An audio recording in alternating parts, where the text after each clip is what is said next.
Good evening and welcome to you. Wednesday night Satsang. This is our opportunity to deepen our spiritual practice as we use what it is that we teach. We use it to guide our lives. And so I invite you to take a deep breath in with me as we prepare. Just letting go of all of the day, the stress, the worry with your out breath, and drawing in a new fresh breath. In and out. And in this relaxation, allow yourself now to know that what exactly you will receive in this time together will serve you, heal you, strengthen you, guide you. And so as you move into this time, come with that expectation, breathing into the openness, allowing the receptivity to settle into the depths of your being, open, ready, allowing. We breathe, we let go, and now we receive. And so it is. Amen.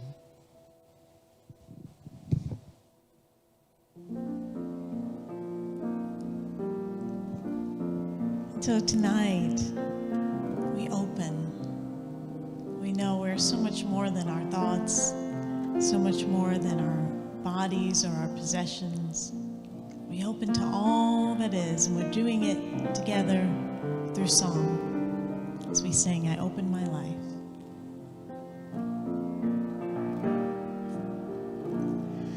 I open my eyes to the beauty of life. I open my mind to the window of peace. I open my heart to loving it all. I open my life to the Spirit of God. I open my eyes to the beauty of life. I open my mind to the window of peace. I open my heart to loving it all. I open my life to the Spirit of God. I open my eyes to the beauty of life. I open my mind to the window of peace. I open my heart to loving it all. I open my life to the Spirit of God.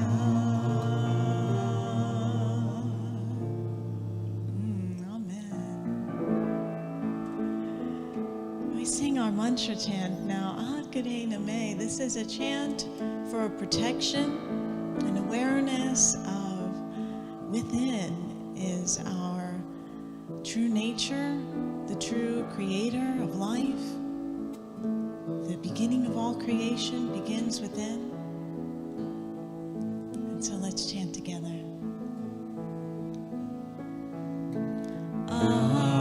Ad Gade Name.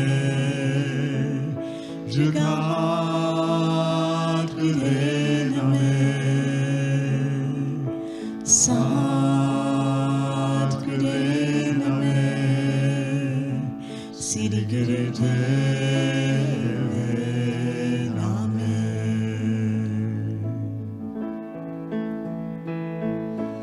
Ad Gure Name, Jugat Gure Name, Sat Gure Name, Siddhi Guru Deve Name.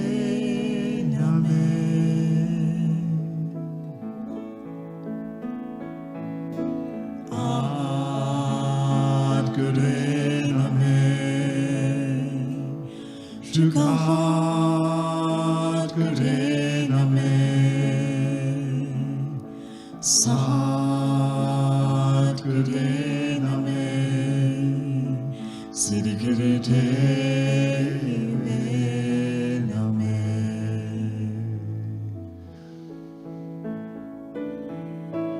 Ad Gure Name, Jugat Gure Name, Sat Gure Name, Siddhi Guru Deve Name.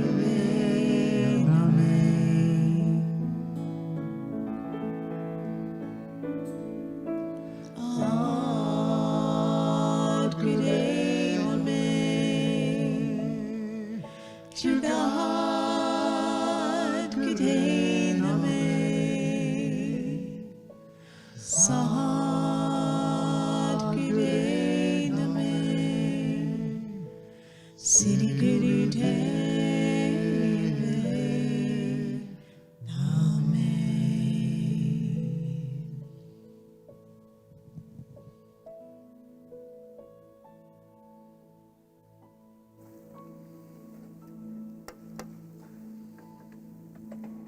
And so we make the shift from outer awareness to inner experience as we move into our time of meditation.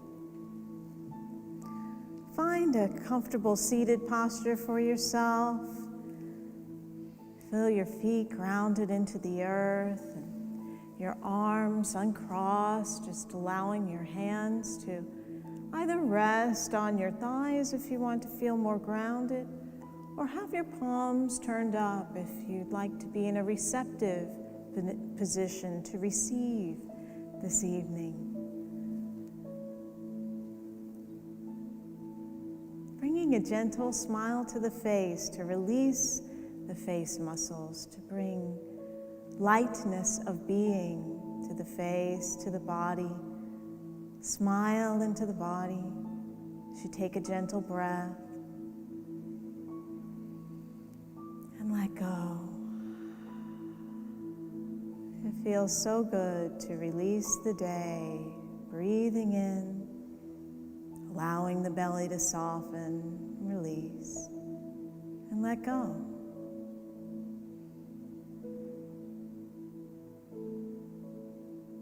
Bringing a gentle regard to the body. You may have found yourself in resistance to certain things in your life, or just building up some tension throughout the day. And so we loosen our grip, we let go. We affirm ease and peace.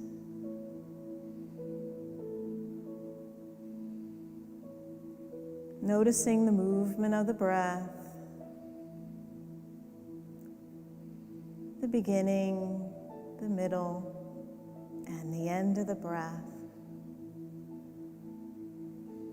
The actual experience of the movement of the breath, feeling into it.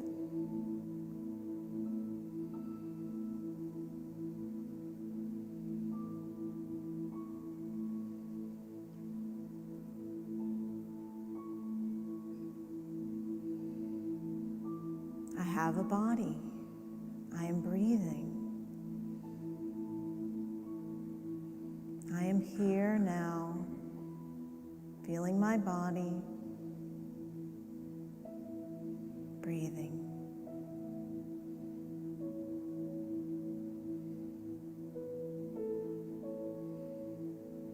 Nothing to do, nowhere to go.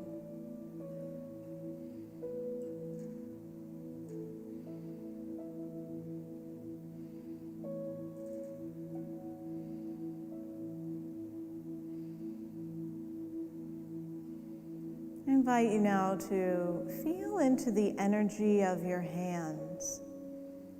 Not with your mind thinking about your hands, but actually feeling the energy in your hands from the inside.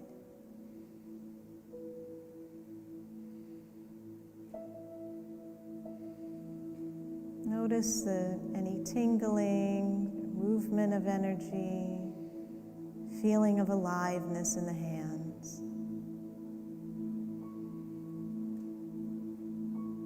And breathe.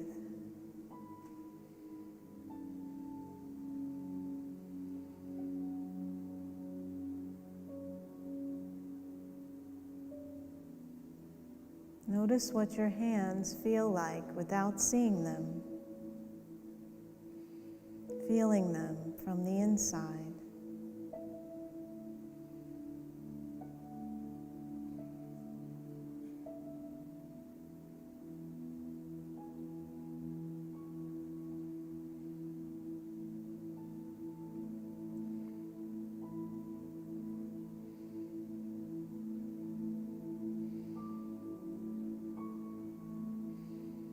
Now be with the energy in your feet.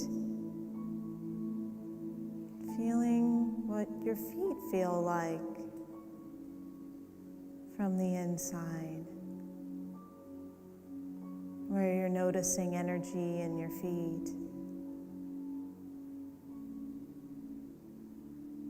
Aliveness. Tingling. Vibration. Simply being with your feet.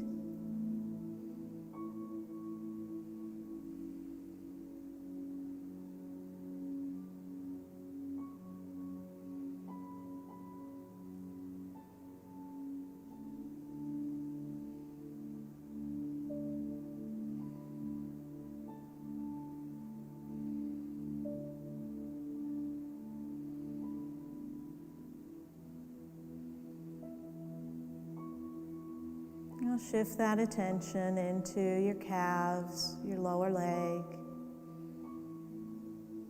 Noticing movement of energy there, presence. Breathing.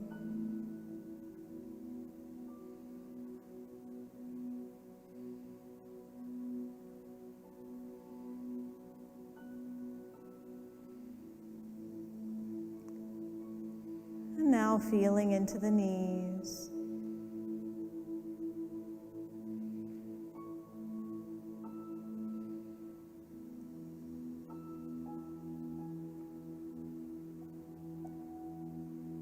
What do your knees feel like from within?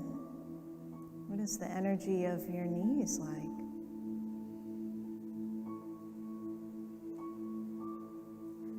Moving into the upper leg, the thighs,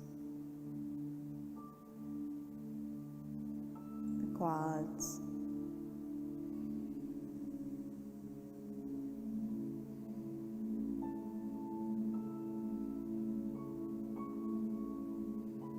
Noticing the life energy there.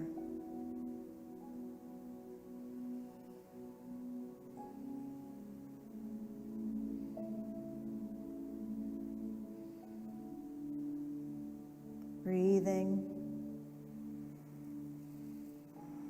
feeling the presence of the body, shifting into the hips, the groin, the stomach.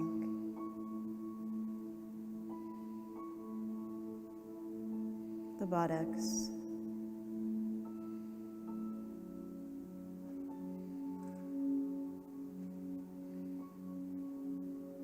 Noticing your inner awareness of energy, movement, of vibration, just presence.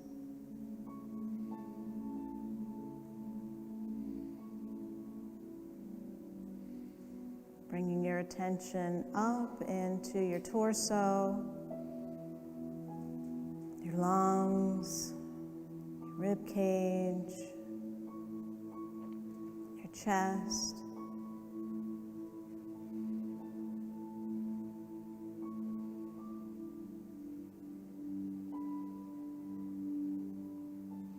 Your back.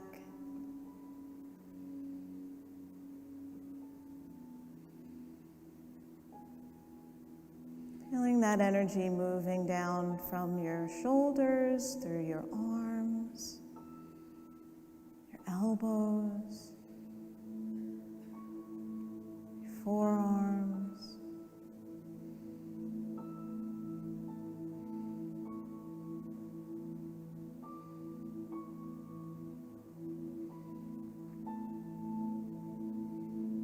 And we shift into the throat, the neck,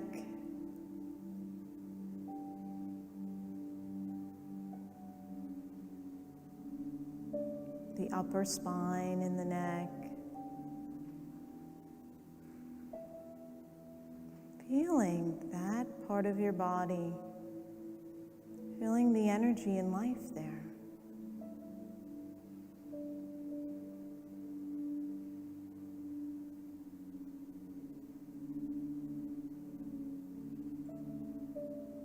Breathing and being present to the face.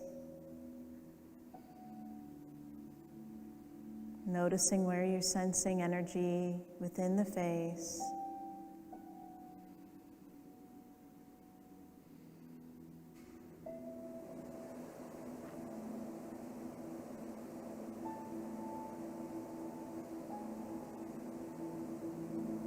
And the skull, your back of the head, scalp, feeling the energy there. The ears.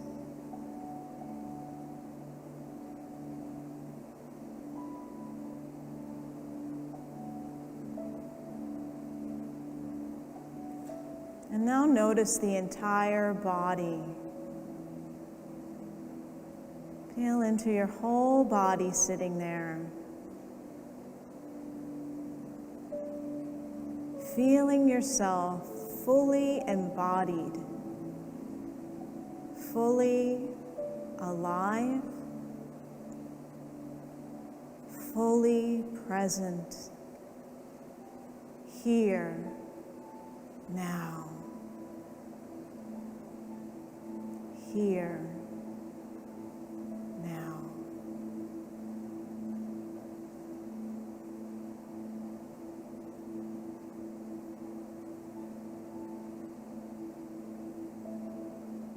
And in this radiant awareness of being, we are grateful.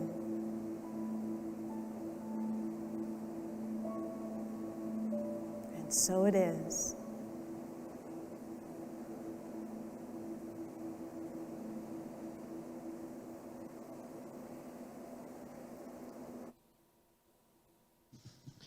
Now, as you gently return to this time and place, with greater awareness of the vehicle that has brought you here, your body, your connection to time and space and earth, sky, sun, to one another, and the ways in which we navigate the surface of this planet through our beautiful whole bodies. We feel our gratitude for the gift of life and for all that this lifetime has given us in terms of our blessings, grace, and in this awareness, let us now feel within us not only a fulfillment and a gratitude, but also an urge of releasing and sharing what it is that has come to us so easily at times, that has come of its own, it seems, at times, into our possession, that we may share with the blessing of our hearts, of our love. And so I invite you to breathe into your heart as you prepare your gift to give, to share with this ministry now. Whether you do so in text to give, electronically, on the website, or whether in person in this space of this room. However you give, please breathe into your heart and allow the love within you to bless it, that it may go far as a vibration of love from this ministry to the world. And so as you do so, let us now bless it by calling it by its name. Divine love through me blesses and multiplies all the good I am and have, all the good I give and receive. And so it is. Amen. I'm always so grateful when musicians say yes. You know, I've had the good privilege of knowing Todd for several years now. We actually got started with choir before the pandemic. You know, we're going to start measuring our lives and before and after the pandemic, but, you know, those of us who lived through it, it's quite a journey. But here we've come out of it a bit, and when Jeanmarie and Karen and I were talking about the music for tonight, we landed on this song, and I think Jeanmarie suggested, how about if Todd sings it? And I thought, oh, what a great idea. And then he said yes. So actually, I think we should give some love to Todd Silva for coming tonight and singing with us, Holy Now. Thank you.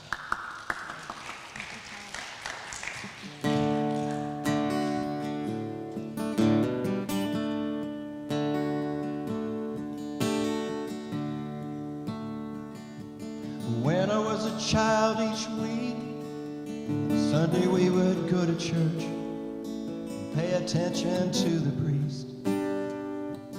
He would read the holy word and consecrate the holy bread, and everyone would kneel and bow. Today the only difference is everything is holy now. Well, everything is holy now.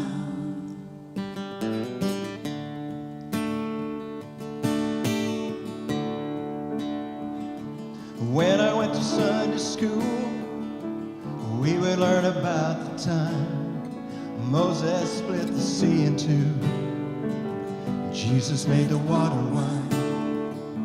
And I remember feeling sad that miracles don't happen still.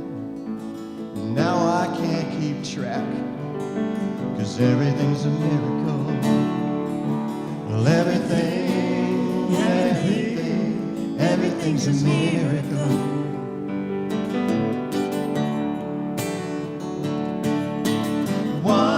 Wine from water is not so small, but an even better magic trick is that anything is here at all. So the challenging things becomes not to look for miracles, but finding where there isn't one. When holy water was rare at best, it barely wet my fingertips, but now I have to hold my breath like I'm swimming in a sea of it. There used to be a world out there, heaven second-rate hand-me-down, but I walk it with a reverent air, 'cause everything is holy now. Everything is holy now. Everything is holy now.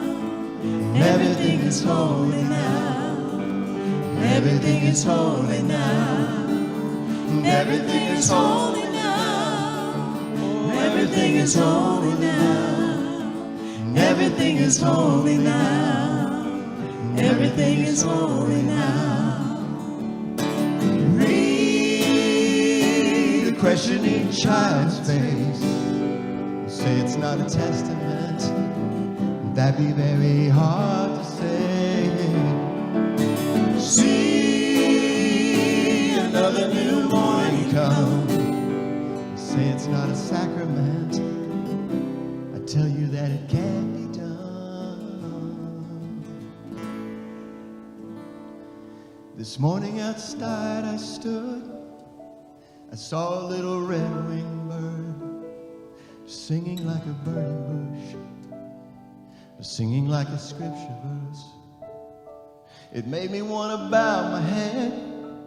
Remember when church let out, how things have changed since then, and everything is holy now. It used to be a world have there, heaven second rate, hand me down. Walk it with a reverent air, 'cause everything is holy now. And everything is holy now. Everything is holy now. Everything is holy now. Everything is holy now. Everything is holy now. Everything is holy now. Everything is holy now. Everything is holy now. Everything is holy now. Everything is holy now. Yeah. Everything is holy now. Everything is holy now. Everything is holy now. Everything is holy now. Everything is holy now. Everything is holy now. Amen.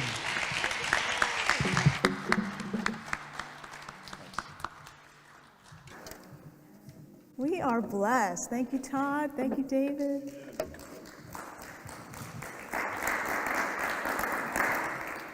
Are you up for some affirmations? Ready for some affirmations? We'll start off in a big way. Please repeat after me. I have a mind and I am not my mind.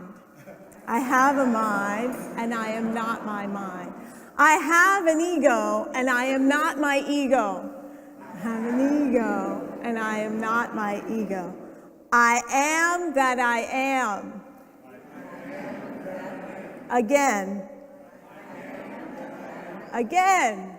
I am that I am. Breathe that in. Because tonight we're talking about ego. Talking about ego. I don't know if ego wants to be talked about. Ego wants to be pointed out and known, but we're going to bring it out front tonight. We talk about spirit a lot, and so we're going to talk about ego tonight. Have you ever heard the phrase, I think, therefore I am? You know what philosopher that came from?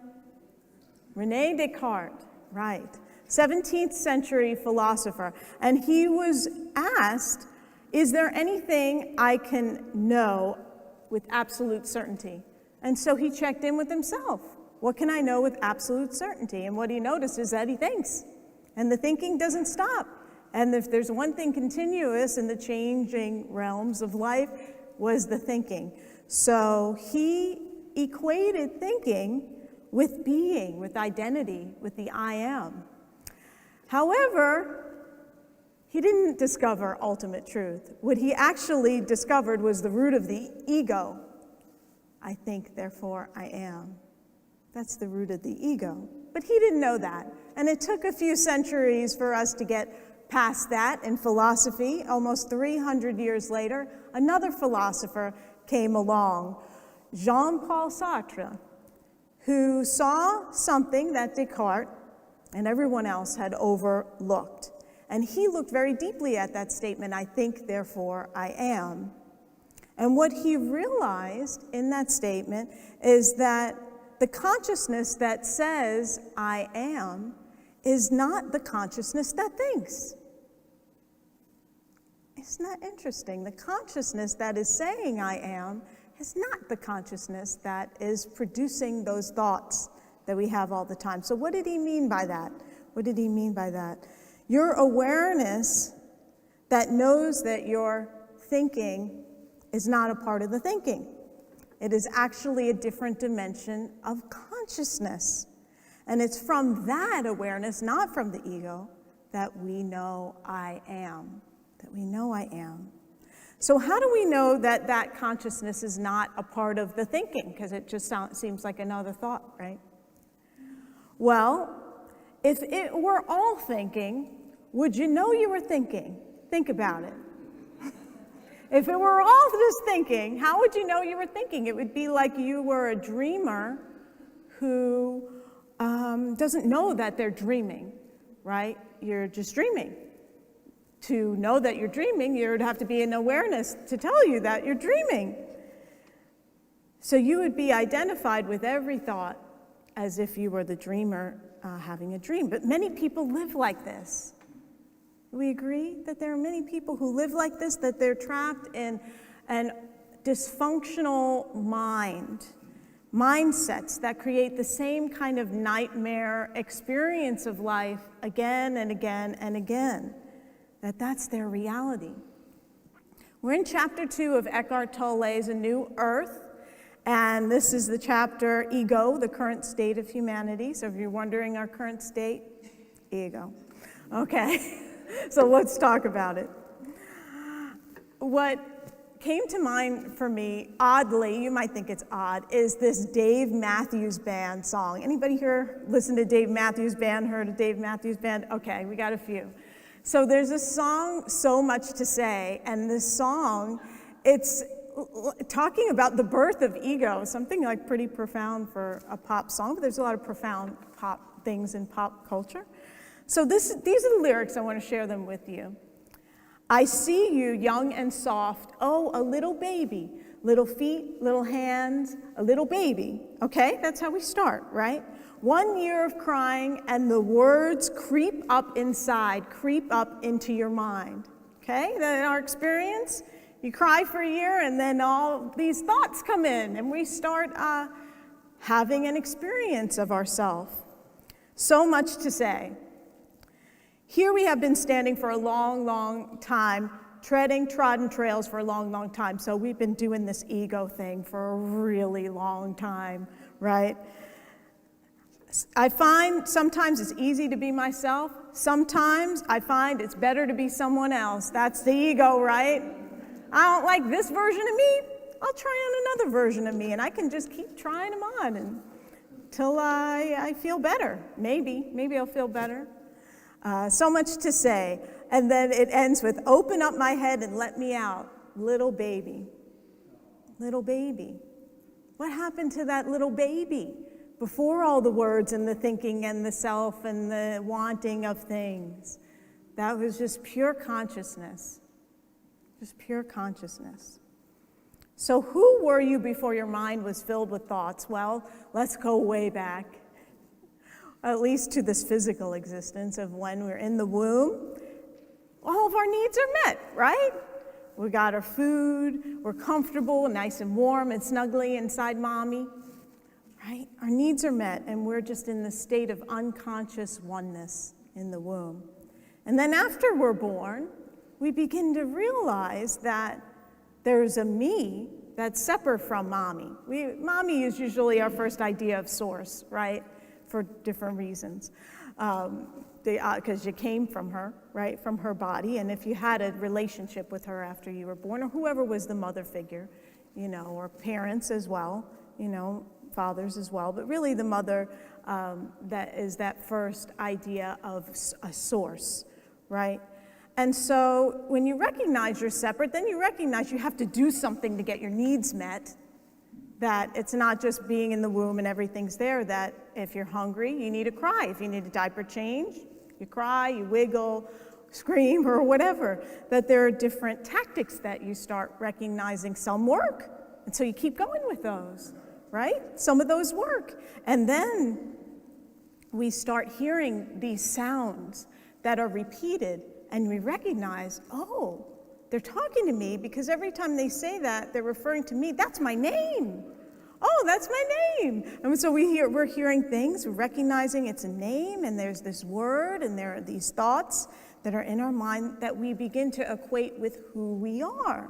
That word is me. Jeanmarie is my name. Okay, that's what I'm referred to as. And then at some stage, a little later, that children, when they're talking, they know their name, and then they start referring to themselves in the third person. Jeanmarie is hungry. And then you learn the magic word I. The magic word I, which you now equate with who you are. And so then you begin to identify with objects. Mine, my ball, my toy, my food, my blanket, my stuffy. Mine. You ever wondered why a child suffers so much when you take away their toy? Because you know the next day they're on to another toy, right? They probably forgot about that toy. They're ready to receive more toys or whatever. They forgot about, so why that toy? Why are they just destroyed if you take away the toy, or if the toy breaks or they lose it? Well, that's because it was my toy that was taken, mine. Now they've attached the toy to a sense of identity, a sense of self. The toy became part of that developing sense of this child's I, themselves. Eckhart Tolle says, as the child grows up, the original I thought attracts other thoughts to itself. So there's other things as we grow up that we attach that I to. Our gender, our possessions, body, nationality, race, religion, our profession, all starting to attach to the I and forming the sense of the self. Also the roles that we play, mother, father, husband, wife, and so on. My story, the story of the past, my history becomes who I am. My likes, my dislikes, my opinions, my knowledge, the things that I know become myself.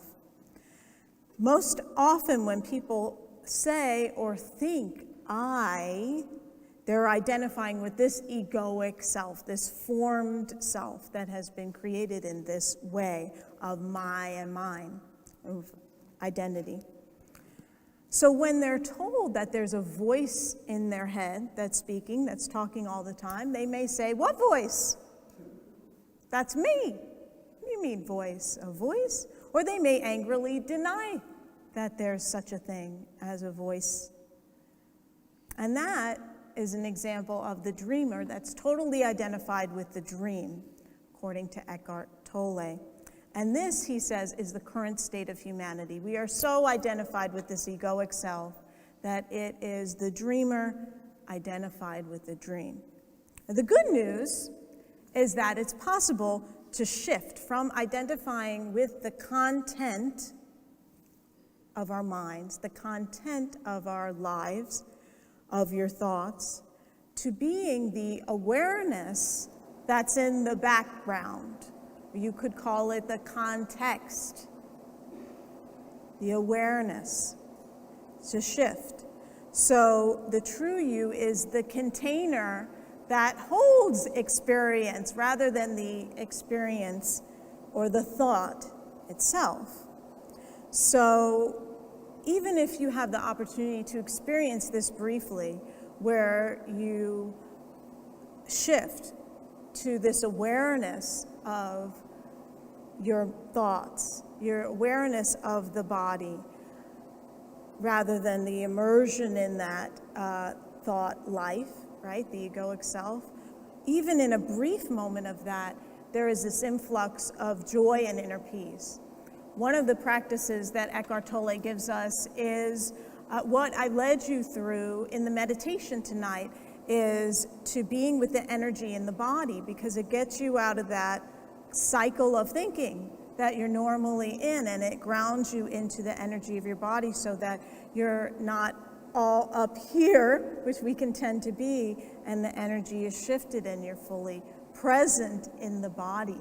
And that's an important step in awakening and shifting from this constant identification with the egoic self. He says thinking is only a tiny aspect of the consciousness that we are. Isn't that great news, that thinking's just a very, very, very small part of all that we are? Because sometimes I have thoughts and I'm like, what? I don't even like that thought. Where did that come from? And I can recognize that's just my mind doing its thing. That's not who I am because I had that thought, right? We can get caught up in the identification with things. And the advertising industry knows all about this. You know that. You know that they're not just advertising because you need a banana or gas in your car. They're advertising because they know if you have that cool sports car, your sense of identity is going to be all fine, isn't it? You're going to be feeling great in that beautiful new car. You're going to be more handsome or beautiful. You'll be more popular. You'll have more friends because they're going to want to get in the car, right? You're going to be traveling all over. They give you a whole lifestyle in that item, and it could be anything, a beauty product or whatever. You name it, they know what your sense of self would like from that experience beyond like that you actually have a utilitarian purpose for that item. So you'll get to stand out from a crowd, and they use celebrities, and even Eckhart Tolle says, even dead celebrities, think about how long Elizabeth Taylor was used in ads long after she passed, right? That if somebody is known, Marilyn Monroe, as beautiful, you put them in there, and that people want to identify with that. They want to be that, or somebody youthful and attractive. And we can get addicted to buying and buying and buying, not because we need the product itself, but because it is an identity enhancer. We feel like it enhances our identity to have this thing, or to wear this thing, or to change something about our appearance, right? He explains that designer labels are collective identities that we buy into, that there's something that's elite, it costs more than most people can afford, or some people can afford, and so when you have it, you're special, and there's a psychological value to that exclusivity of the item. And so this continues to fuel the consumer society that we live in. It's fueled by the ego's need for more and more and more stuff, more buying, more consuming.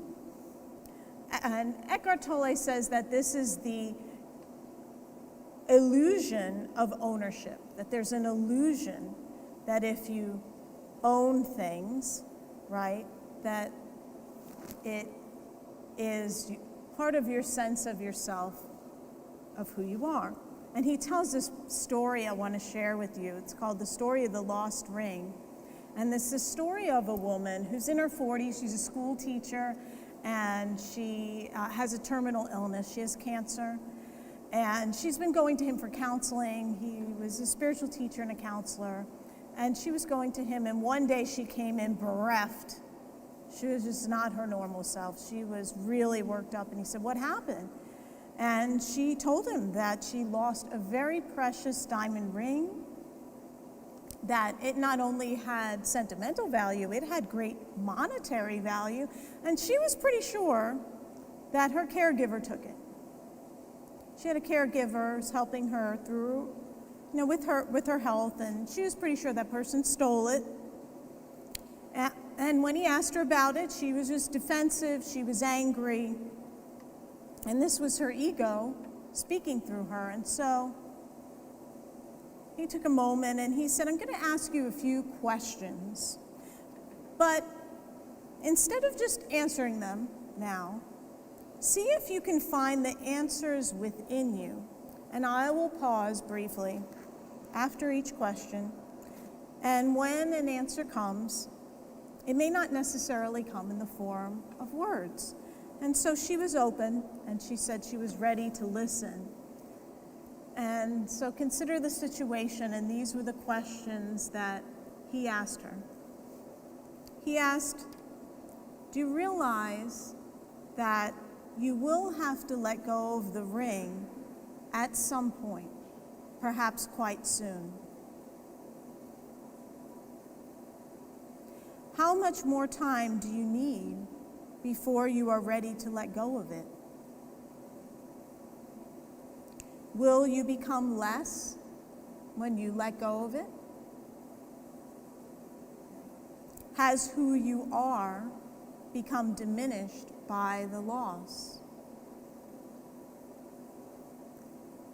When she started speaking, he says she had a smile on her face and that this sense of peace came over her as she had let the answers come up within her.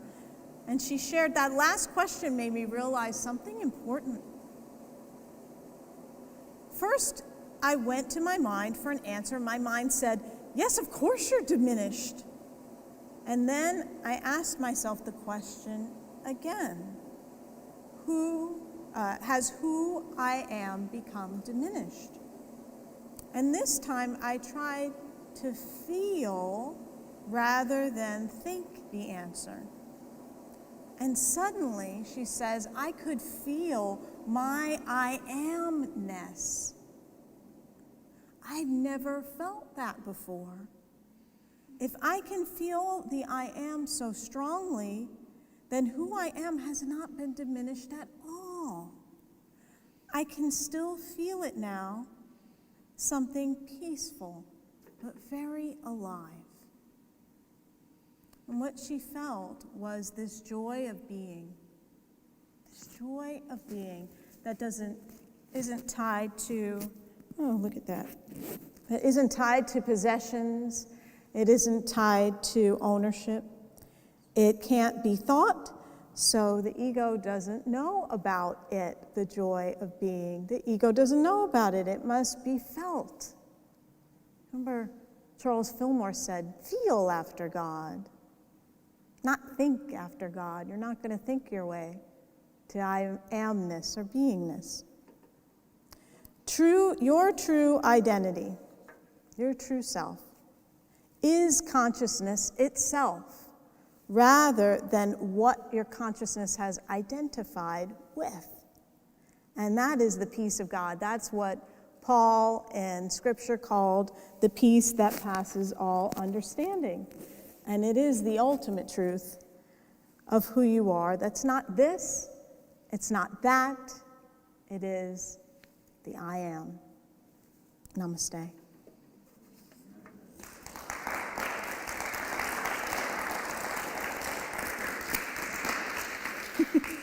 I didn't realize my scarf did a little dance.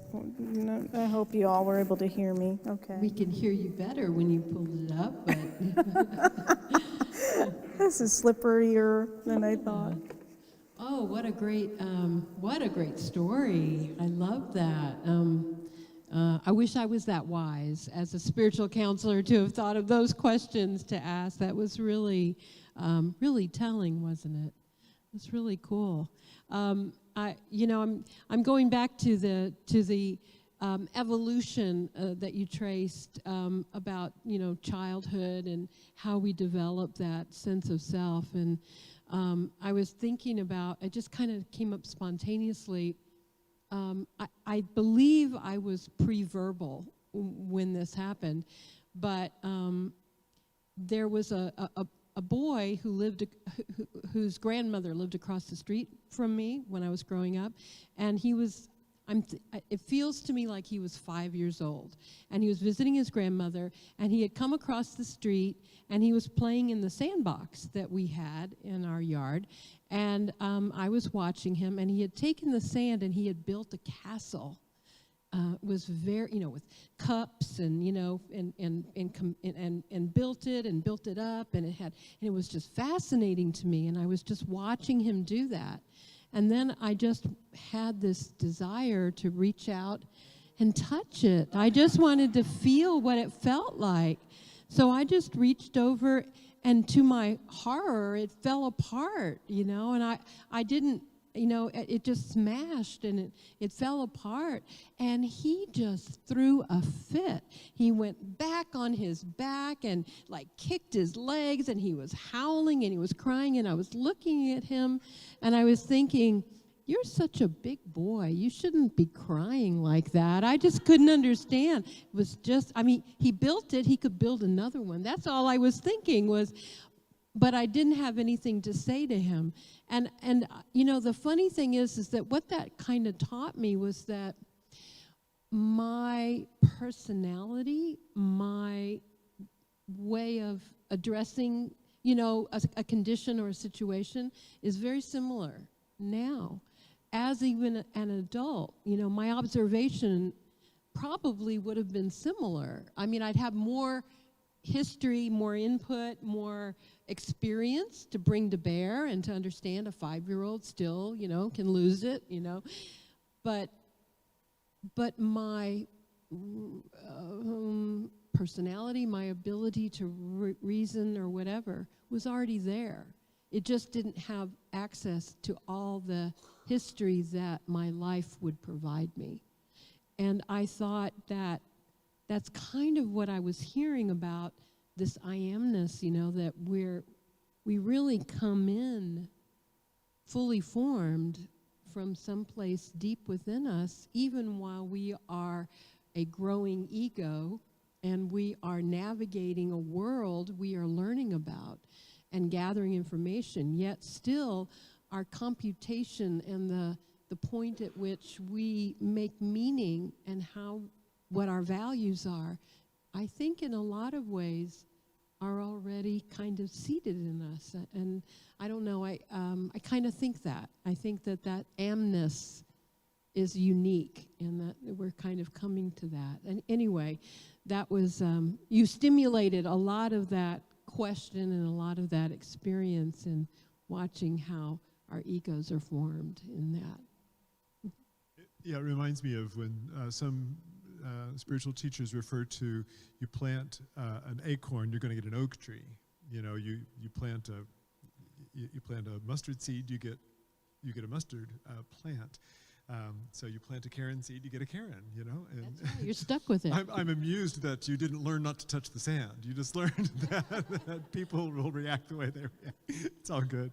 You know, in listening to you talk, I've been in guided meditations where we've been instructed to notice our thoughts, notice your breathing, notice your feelings, notice your emotion, notice your body, feel the body sensations, and you know, kind of getting deep into all of this awareness, and then the spiritual teacher will say, now who's doing the noticing?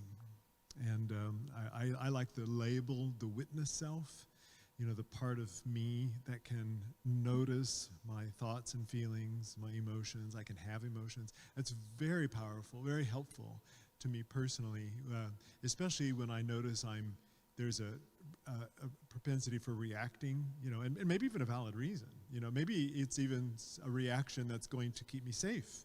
You know, like a big noise is supposed to make me jump and run. That's a good thing. That's what keeps the human species alive, I suppose, in some ways. But in our world, we can also overreact. And if I notice that I'm doing that, and it can also be words. You know, it doesn't have to be a big noise or something that's truly dangerous. It can just be my reaction to something I see on TV or something somebody says to me. But if I can just notice for a moment that it's happening, and then identify once again with my witness self, whether it's true or not, I think of that witness self, as being my divine self. And that part is in constant, inescapable communion with God. And if I can just even get so far as to remembering that I have a witness self, then it pulls me out of the perspective long enough to have a little bit more say about what my next action is going to be. Yes, that's the process of meditating, that the more we meditate, the more we add that quarter of a second pause before we react to something, where we're conscious. Oh, I have a choice. I don't have to do my automatic response.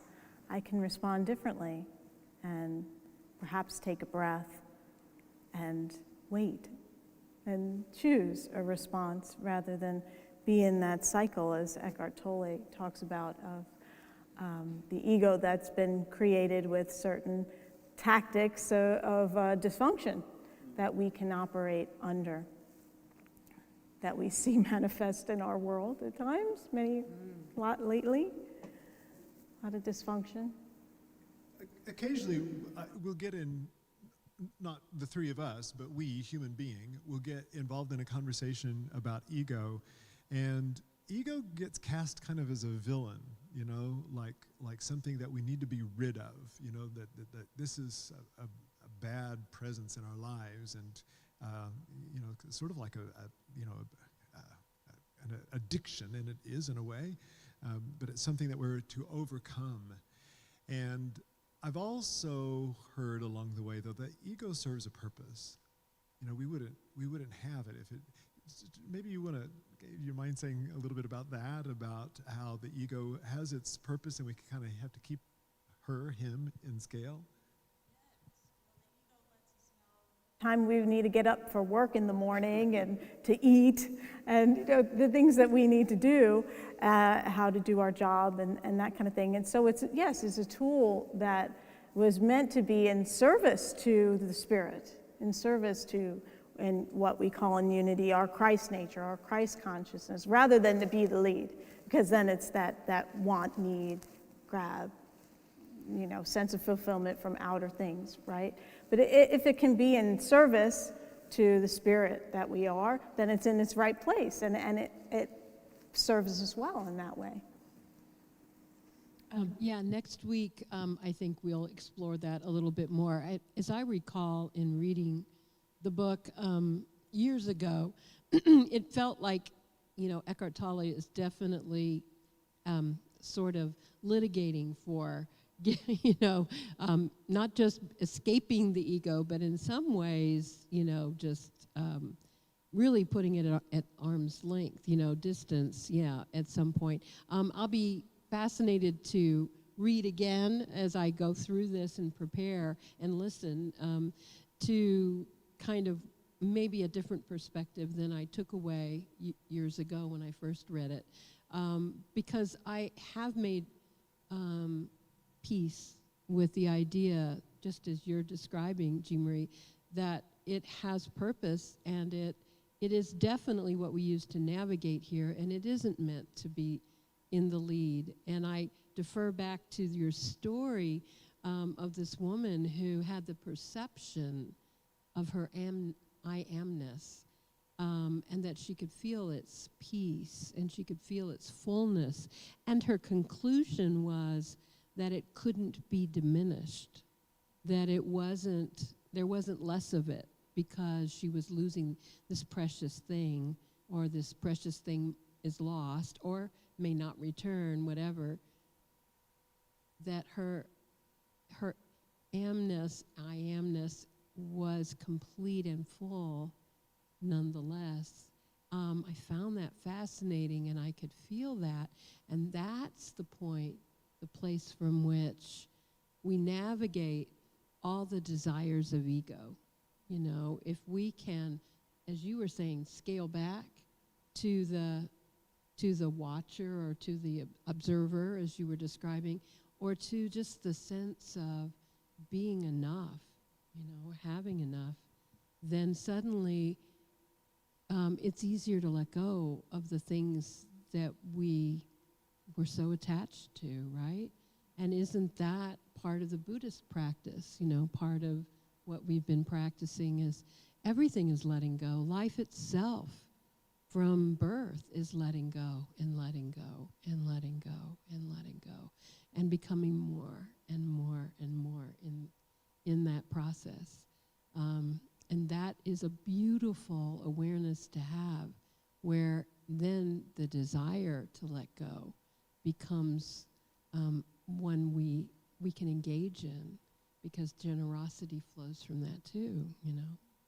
Mm-hmm. Interesting how at the end of the story he shares that the ring was found in the medicine cabinet after she died, but it's not known if the caregiver put it back or if it was there all along, but it was there. So, but she let it go. So she actually gave some more things to this caregiver. She had done a lot of work on herself in that process of becoming awakened to her beingness. Oh, that was beautiful. I just want to say I'm really glad for this series because I too read the book a number of years ago, and I think I embodied a lot of the teaching and have been living from that space.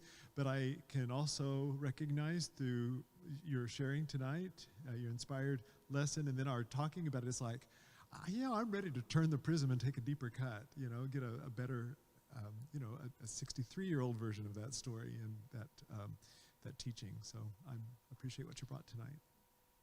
Thank you both. Yeah, it was lovely.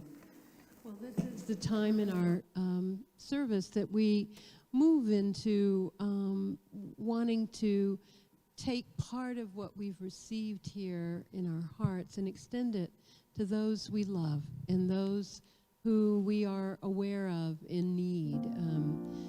Perhaps there's some areas of our lives we wish to see different, a condition to be shifted. It could be someone needs healing. Perhaps it's us or someone in our lives that we love and care about. Whatever it is, whether it's a condition in our life, a condition in the world, a condition within someone else's life, something that we would like to have shift. This is our time to hold that and to create and to know as we breathe together now that the space among us, between us, at distance from us, those who are watching now online, those who will be, are already in consciousness, already with us. And so the space among us and between us is filled with nothing but spirit. And therefore, it is filled with everything. And so it is in this space that we can release the names or conditions that we wish to have different, to be changed, to be fulfilled, to be clarified and strengthened, to be loved, to be whole, to be lifted. And so we quietly move into our hearts and now speak quietly into the space, the name, the condition we wish to release into everything.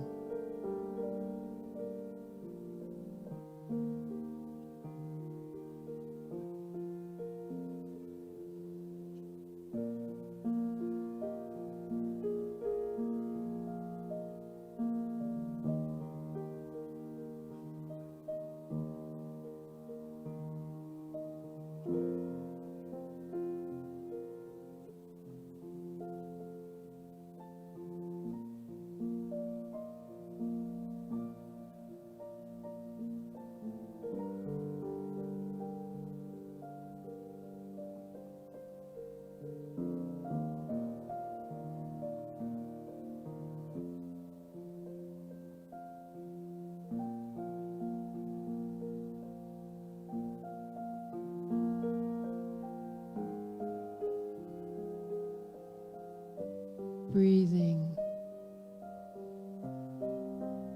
We breathe in now the answers, the refreshment, the wisdom, the wholeness, the guidance, the truth, the peace that passes understanding. All that was seemingly unavailable now flows from an infinite source into every condition and into each life. And in knowing this, gratitude rises in us automatically, spontaneously. Gratitude is the fulfillment and the receptivity, the acceptance of the gift itself. And so it is. Amen. This evening we are blessed to have Carol Money will be offering one-on-one prayer over by the windows at the conclusion of the service, if you'd care for it. And Lilia is also here. Thank you, Lilia. So they'll be standing there ready to pray with you individually. Let's join together now in our prayer for the welfare of all beings. And let us send deep metta, this loving kindness, to those who are affected by the shooting in New York, in the subway, as well as, of course, the people of the Ukraine. By the power of this practice, may all beings have happiness and the causes of happiness. May all beings be free from suffering and the causes of suffering. May they know the sacred joy that arises in the space beyond suffering. May they rest in equanimity that knows no grasping or hatred. May they experience the equality of all beings. May my practice be of benefit to all.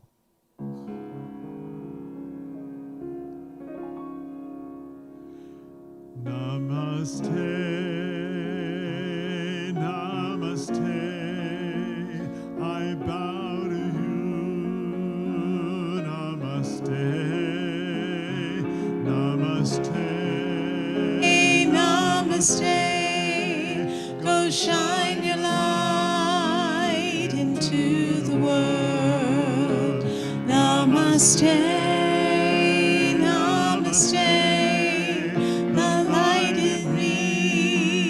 See the light in you. Namaste, namaste. Go shine your light into the world. Namaste, namaste.